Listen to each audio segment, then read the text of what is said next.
महादेव एक गरीब बूढ़ा मछुआरा था। उसके परिवार में उसकी बूढ़ी पत्नी सती के अलावा और कोई नहीं था। आज 3 दिन से सती बुखार से तप रही थी। महादेव के पास इतना पैसा भी नहीं था कि वो उसका इलाज करवा सके। उस दिन वो सुबह जल्दी उठ गया। एक बार उसने सती के सिर पर हाथ रखा। उसे अभी भी बुखार था। उसने अपना मछली पकड़ने वाला जाल और बाल्टी उठाई और नदी पर मछली पकड़ने चल दिया। नदी के किनारे पहुंचकर उसने अपना जाल डाल दिया और मछली के फंसने का इंतजार करने लगा। वहां एक और मछुआरा छगन भी अपनी नाव पर बीच नदी में मछली मार रहा था। महादेव को देखकर छगन बोला, अरे बाबा, किनारे बैठने से बड़ी मछली नहीं मिलेगी। नदी के थोड़ा अंदर आओ तो हो सकता है कि कोई बड़ी मछली फंस जाए है? नहीं बेटा, ना तो मेरे पास नाव है और न शरीर में ताकत जो मैं नदी में जाकर मछली पकड़ सकूं। अब सब कुछ भगवान के ऊपर है। उन्होंने चाहा तो मुझे बड़ी मछली जरूर मिलेगी। छगन ताने मारता हुआ बोला, तो फिर बैठे रहो घाट को पकड़ के। भगवान तुम्हारे लिए लाल परी मछली भेजेंगे। लाल परी एक बहुत ही नायाब मछली होती है जिसकी कीमत लाखों में होती है। ऐसी मछली किसी भाग्यवान को ही मिलती है। एक बार जिसे लाल परी मिल जाती है उसकी किस्मत ही चमक जाती है। खैर, महादेव ने छगन की बातों पर कोई ध्यान नहीं दिया और काफी देर इंतजार करने के बाद अपना जाल खींचा। उसका जाल भारी लग रहा था। लगता है कोई बड़ी मछली फंसी है। मगर जैसे ही उसने जाल बाहर खींचा उसका सारा जोश ठंडा पड़ गया। जाल में मछली तो क्या, एक घोंघा भी नहीं फंसा था। उसकी जगह उसमें ढेर सारा कचरा जैसे प्लास्टिक की बोतलें, सड़े पुराने जूते और चप्पल फंसे थे। ये देखकर छगन जोर से ठहाका लगाकर हंस पड़ा और बोला, अरे वाह बाबा वाह, बहुत बड़ा खजाना हाथ लग गया है तुम्हारे। इसी तरह रोज खजाना मिलता रहा तो एक दिन तुम जल्दी ही रईस बन जाओगे। महादेव ने फिर उसकी बात पर कोई ध्यान नहीं दिया, बस मन ही मन बोला, हे भगवान, कैसे लोग हैं तुम्हारी दुनिया के। जो नदी हमें पीने को पानी और खाना देती है उसमें लोग न जाने क्या क्या गंदगी डाल देते हैं। इतना सोचकर उसने फिर से जाल डाला। इस बार उसके जाल में थोड़ी सी छोटी मछलियां फंस गई। लगातार मेहनत करने से महादेव का बूढ़ा शरीर थक गया था, इसलिए जो मछलियां फंसी थीं उन्हें समेटकर महादेव बाजार चल पड़ा। दिन भर महादेव ग्राहकों का इंतजार करता रहा, मगर छोटी मछलियां होने के कारण उससे मछली खरीदने कोई नहीं आया। बाकी के मछुआरे बड़ी बड़ी मछलियां पकड़ कर लाए थे। उनकी सारी मछलियां देखते ही देखते बिक गई। हे भगवान, शाम होने को आई है। अब तो बाजार भी उठने लगा है। एक भी ग्राहक नहीं आया। सोचा था थोड़ा सा पैसा आ जाएगा तो सत्ती के लिए खाना और दवाइयां लेता जाऊंगा। बेचारी बुखार से तड़प रही है। अभी महादेव ये सोच ही रहा था कि वहां एक आदमी आया और उससे बोला, बाबा, ये मछलियां कितने की हैं? बेटा, ये हैं तो 200 रुपए की, मगर मैं तुम्हें 150 में दे दूंगा। 150 तो महंगा है। मैं तो इनके केवल 100 रुपए दे सकता हूं। वैसे भी बाजार बंद होने वाला है। अब कोई तुम्हारी मछलियां खरीदने से तो रहा, इससे पहले कि ये सब सड़ जाएं, इन्हें तुम मुझे 100 रुपए में दे दो। मरता क्या न करता। आखिर महादेव को 100 रुपयों में उसे सारी मछलियां देनी पड़ी। बाजार भी तब तक उठ चुका था। महादेव ने अपनी दुकान समेटी और वहां से घर चल दिया। अभी वो बाजार से निकल भी नहीं पाया था कि उसके कानों में एक आवाज आई, बाबा, इस कंगले की भी सुनते जाना। 3 दिन से कुछ नहीं खाया बाबा। दया करो बाबा, मुझ पर दया करो। महादेव ने मुड़कर देखा। एक अंधा अपाहिज सड़क के किनारे पड़ा कराह रहा था। उसकी दोनों आंखें खराब थीं और दोनों पैर भी बेजान थे, जैसे 2 सूखे डंठल हों। महादेव को उस पर दया आ गई।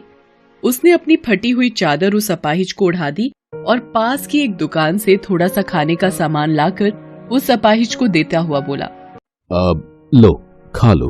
तुमने मुझ अपाहिज पर इतनी दया दिखाई, तुम कौन हो बाबा? महादेव उसे अपने बारे में बताता है। तब अपाहिज अपनी झोली से कुछ दाने निकालकर उसे देते हुए कहता है, तुमने बिना किसी स्वार्थ के एक कंगले की मदद की है बाबा। भगवान तुम्हें इसका फल जरूर देगा। लो ये दाने रख लो। कल जाल डालने से पहले इन दानों को नदी में छिड़क देना। महादेव ने दाने लेकर अपने पास रखे और अपनी फटी चादर उस अपाहिज को अच्छी तरह उड़ाकर वहां से घर चलाया। घर पहुंचने पर उसने देखा कि सती की तबीयत अब कुछ ठीक थी। ये देखकर महादेव को थोड़ी राहत मिली। उसने खाना बनाना शुरू किया। उसने अपने लिए थोड़ी सी मछलियां बचा कर रखी थी। उन मछलियों के साथ उसने आज खरीदे हुए थोड़े से चावल और आलू बनाए और सती को खिलाया। सती को खिलाकर सुलाने के बाद जैसे ही वो खाने बैठा, तभी वहां गांव का कुत्ता कालू आ गया। कालू को देखते ही महादेव के चेहरे पर मुस्कान तैर गई। वो कालू को पुचकारते हुए बोला, क्यों कालू बेटा, भूख लगी है? ठहर, अभी तुझे खाना देता हूँ। इसके बाद महादेव ने अपने बचे हुए खाने में से एक हिस्सा कालू के सामने डाल दिया। एक अरसे से महादेव ऐसा ही करता रहा था। वो जब भी खाने बैठता तब कालू वहां आता और महादेव कालू के साथ मिलावट कर खाना खाता। खाना खाकर कालू वहां से चला गया और महादेव भी भगवान का नाम लेकर सो गया। अगली सुबह वो फिर अपना जाल लेकर मछली पकड़ने चल दिया। नदी किनारे पहुंचकर उसे उन दानों की याद आई जो कल अपाहिज ने उसे दिए थे। उसने उन दानों को नदी में बिखेर दिया और फिर वहां अपना जाल डाल दिया। अभी थोड़ी ही देर हुए थे कि अचानक लगा जैसे जाल में कोई भारी चीज फंसी है। महादेव जाल को खींचने लगा, मगर बूढ़ा होने के कारण उससे जाल खींचा नहीं जा रहा था। जैसे तैसे काफी देर की मेहनत के बाद उसने जाल बाहर निकाला। जाल को देखते ही उसकी आंखें चौंधी आ गई। जाल में एक बड़ी सी लाल परी मछली फंसी थी। छगन मछुआरा भी ये सब देख रहा था। लाल परी को देखते ही उसकी आंखें आश्चर्य से फट पड़ी। उसने मन ही मन सोचा, अरे बाप रे, इतनी बड़ी लाल परी है? अगर ये मुझे मिल जाए तो हफ्ते भर की कमाई एक ही दिन में हो जाए। इस बुढ़े से किसी भी तरह ये मछली छीन लेनी चाहिए। उधर छगन की दुष्टता से अनजान महादेव किसी तरह उस मछली को उठाकर वहां से जा रहा था। तभी उसे एक तेज धक्का लगा और वो बुरी तरह जमीन पर गिर पड़ा। मछली भी उसके हाथ से छूट गई। उसे छगन ने धक्का दिया था। उसके गिरते ही छगन तेजी से लाल परी को उठाकर भागा। महादेव चिल्लाया, अरे अरे चोर चोर, पकड़ो पकड़ो, वो मेरी मछली लेकर भागा जा रहा है, कोई पकड़ो उसे। मगर वहां कोई भी नहीं था जो महादेव की पुकार सुनता। लेकिन अगले ही पल ना जाने कालू वहां कैसे आ गया और भागते हुए छगन पर टूट पड़ा। उसने कई जगह छगन को काट खाया। छगन दर्द से चिल्ला उठा। उसका चिल्लाना सुनकर आसपास के रहने वाले लोग वहां भागे आए। इतने सारे लोगों के सामने अपनी पोल खुलने के डर से छगन लाल परी को वहीं छोड़कर भाग गया। तब तक महादेव भी वहां पहुंच गया। लोगों ने उस मछली को महादेव को सौंप दिया।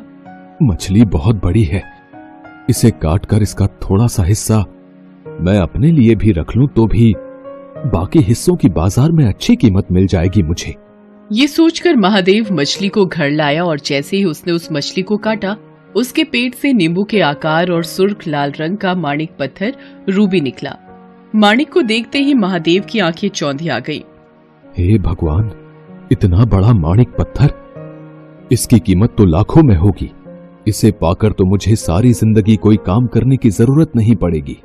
ये जरूर उस अपाहिज के दिए हुए दानों का ही कमाल है। इस माणिक का एक हिस्सा उसका भी है। ये सोचकर महादेव उसी जगह पहुंचा जहां उसे वो अपाहिज मिला था, मगर अब वहां कोई नहीं था। वहां बस महादेव की फटी हुई चादर ही पड़ी थी। लोगों से पूछने पर पता चला कि उन्होंने वहां किसी अपाहिज को पहले कभी नहीं देखा है।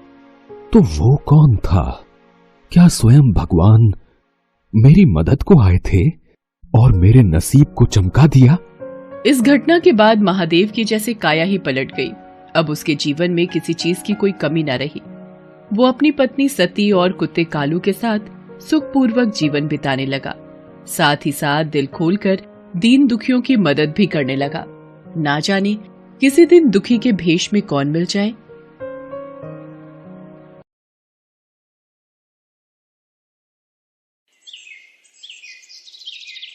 एक बार नारद मुनि के मन में एक प्रश्न उठा, तो वो उसका उत्तर जानने के लिए ब्रह्मा जी के पास जाते हैं।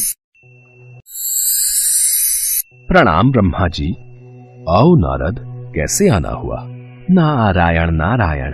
ब्रह्मदेव, मैं आज आपके पास एक प्रश्न पूछने आया हूँ।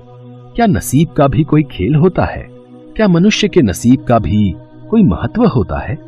बिल्कुल देवर्षि नारद, मनुष्य का नसीब उसका भूतकाल, वर्तमान काल और भविष्य काल तीनों में ही महत्व रखता है। वो कैसे ब्रह्मदेव? कृपया विस्तार से बताइए। देवर्षि नारद, इसके लिए मैं आपको एक कथा सुनाता हूँ। सोहन नगर में दयानंद नाम के एक बहुत बड़े ज्योतिष रहा करते थे। उनके पास ऐसी विद्या शक्ति थी कि वो सबका भविष्य पढ़कर बता देते थे। एक बार ज्योतिष दयानंद अपने पास आए एक व्यक्ति का हाथ देख रहे थे। तब दयानंद का 8 साल का पुत्र वहीं पास में खड़ा था। व्यक्ति के जाने के बाद वो अपने पिता से बोला, पिताजी, मैं भी अपना नसीब देखना चाहता हूँ। क्या आप मेरा भी भाग्य पढ़कर बता सकते हो? पुत्र गोपाल, अभी तुम बहुत छोटे हो। जब तुम बड़े हो जाओगे तब मैं तुम्हारा भाग्य जरूर बताऊंगा। जाओ, अभी तुम जाकर खेलो। गोपाल के जाने के बाद दयानंद सोचने लगा, कहीं न कहीं गोपाल ने सही बात बोली है। जब मैं सबका भविष्य बता सकता हूं तो क्यों ना अपने बेटे गोपाल का भविष्य भी देख लूं। ज्योतिषी दयानंद आंखें बंद करते हैं और अपने पुत्र गोपाल का आने वाला भविष्य देखने लगते हैं, पर उसे कुछ ऐसा दिखाई देता है जिसे देखकर वो चौंक जाते हैं। अब ये मैंने क्या देख लिया? ऐसा नहीं हो सकता। मेरे इकलौते पुत्र का विवाह एक भिखारी की कन्या के साथ होगा। ये कदापि नहीं हो सकता। मैं ऐसा कभी नहीं होने दूंगा। मैं भाग्य देख सकता हूँ तो मैं भाग्य को बदल भी सकता हूँ। मैं अपने पुत्र का आने वाला नसीब ही बदल दूंगा। उसके पश्चात क्या हुआ ब्रह्मदेव? जब ज्योतिषी दयानंद ने अपने पुत्र का भाग्य देखा तो वो एक पल भी बिना देर किए उस गरीब के घर पहुंचा। दयानंद जानता था कि उस गरीब मजदूर के घर पहले ही 5 कन्याओं का जन्म हो चुका है और अब एक और कन्या ने जन्म लिया है। मैंने आपको पहचाना नहीं। आप कौन हैं? तुम मुझे नहीं जानते, पर मैं तुम्हें अच्छी तरह जानता हूँ। तुम बहुत दुखी और लाचार हो। आप बिल्कुल सही कह रहे हैं। मेरे घर में पहले ही 5 बच्चे थे, अब एक और कन्या ने जन्म लिया है। मैं अपने बच्चों का पालन पोषण कैसे करूं, इसी दुविधा में हूँ। मैं अकेला कितना कमा लूंगा। अगर मुझे किसी की मदद मिल जाती तो बड़ा उपकार होता। इसीलिए मैं तुम्हारे पास आया हूँ। मैं तुम्हारी मदद करना चाहता हूँ। मैं चाहता हूँ मैं तुम्हारी सहायता करूँ तो थोड़ा पुण्य मैं भी कमा लूं। मेरा इकलौता बेटा है, पर मेरी कोई कन्या नहीं है। इसलिए मैं तुम्हारी कन्या को गोद लेना चाहता हूँ, जिससे तुम्हारी परेशानी भी हल हो जाएगी और मेरी भी। मेरे पास धन दौलत संपत्ति की कोई कमी नहीं है। तुम्हारी कन्या मेरे घर राज करेगी। तुम मुझे अपनी कन्या दे दो, मैं उसे बेटी की तरह पालूंगा। दयानंद ने गरीब की मजबूरी का फायदा उठाया और गरीब बेचारा भी क्या करता, उसके पास इतना खाने को नहीं था कि वो अपने सभी बच्चों का पालन पोषण कर सके। वो तो यही चाहता था कि उसकी कन्या अगर किसी अमीर घर में जाएगी तो उसे सब ऐशो आराम मिलेंगे। इसलिए उस गरीब ने अपनी कन्या को दयानंद को देना ही उचित समझा। आपने तो मेरी मुश्किल आसान कर दी। मेरी कन्या इतने बड़े घर में रहेगी तो मेरे ऊपर भी तो बहुत उपकार होगा। यहाँ रहेगी तो गरीबी में भूखी प्यासी मर जाएगी, पर आपके यहाँ उसका अच्छे से लालन पालन होगा। मैं अभी अपनी कन्या को लेकर आता हूँ। उसके पश्चात उस गरीब मजदूर ने अपनी कन्या को इस आस में कि वो एक अमीर घर में खुश रहेगी दयानंद को सौंप दिया। पर दयानंद के मन में तो कुछ और ही पाप पनप रहा था। वो उस कन्या को लेकर एक तालाब पर पहुंचा। मैं इस कन्या को अपने घर की बहू कभी नहीं बनने दूंगा। मेरे होते हुए ये हरगिज नहीं होगा। मैं अपने बेटे का भाग्य पलट के रख दूंगा। नारायण नारायण, मेरा तो हृदय बैठा जा रहा है ब्रह्मदेव, अति शीघ्र बताइए। उसके पश्चात उस दयानंद ने मासूम कन्या का क्या किया? दयानंद ने अपने पुत्र का भाग्य पलटने के लिए उस कन्या को तालाब में फेंक दिया और वहां से हंसता हुआ वापस चला गया। पर ये कहावत भी सही है कि जिसको राखे साइयां मार सके न कोई। उस तालाब में कमल के पुष्प थे, उन्हीं में से एक कमल का पुष्प तालाब में बह रहा था। कन्या तैरती हुई उस पुष्प के ऊपर आ जाती है और पुष्प के साथ ही बहने लगती है। तभी तालाब में एक मछुआरा मछलियां पकड़ने आता है। अरे ये कमल के फूल के ऊपर क्या है? इतना छोटा बच्चा, ये किसने बेरहमी से इस तालाब में फेंक दिया? ये तो रो रहा है, मैं इसे घर ले जाता हूँ। पता नहीं कैसे माता पिता हैं जो अपने बच्चों को पैदा करके फेंक देते हैं। इतना सुंदर और मासूम बच्चा है, इसे घर ले जाता हूँ।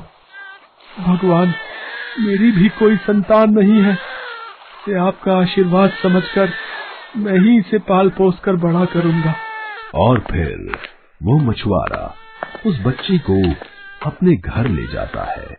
ऐसे ही समय करवट लेता है और 20 साल बीत जाते हैं। दयानंद का पुत्र गोपाल अब बड़ा हो गया था। चलते चलते प्यास लग रही है, प्यास से गला भी सूख रहा है। वो सामने झोपड़ी दिखाई दे रही है, एक बार वहां चलकर पूछता हूँ, शायद पीने का पानी मिल जाए। सुनिए, कोई है? जी कहिए, मैं आपकी क्या सेवा कर सकती हूँ? कितनी सुंदर कन्या है, इसके चेहरे से तो मेरी नजरें ही नहीं हट रही हैं। बोलिए, क्या चाहिए? जी, मुझे पीने का थोड़ा पानी मिल सकता है? आप यहीं रुकिए, मैं अभी पानी लेकर आती हूँ। आपका नाम क्या है? जी, मेरा नाम सुनंदा है। सुनंदा, अगर तुम मेरी एक बात का बुरा ना मानो तो एक ही नजर में मानो मुझे तुमसे प्रेम हो गया है।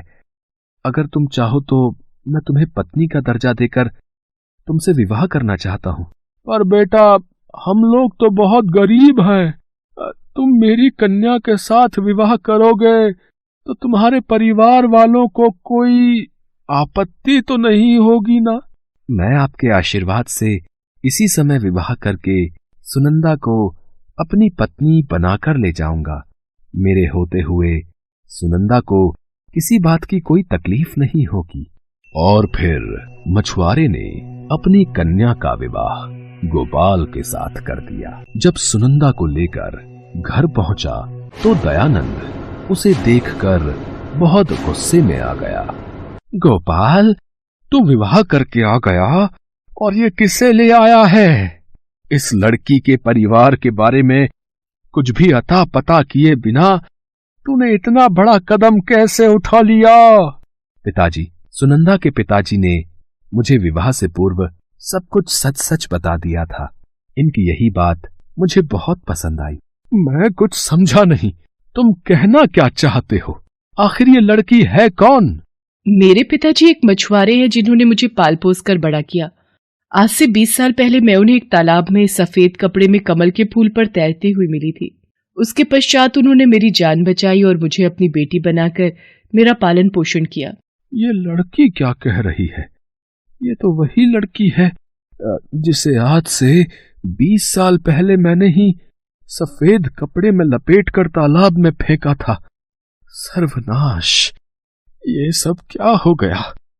पर अभी भी मेरे पास समय है, मैं इसे जान से मार दूंगा, फिर तो भाग्य पलट सकता हूं।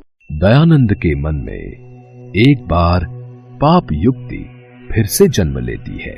दोपहर के वक्त जब गोपाल काम पर गया होता है तो पीछे से सुनंदा घर पर अकेली होती है। यही मौका है इससे पीछा छुड़ाने का। सुनंदा कक्ष में सो रही है, ये सांप इसके कक्ष में छोड़ देता हूं। सांप इसे काटेगा तो ये मृत्यु को प्राप्त हो जाएगी और इसके मरने के पश्चात मेरे पुत्र का किसी अच्छे घर में विवाह कर दूंगा। सांप को पिटारे में से निकाल लेता हूं।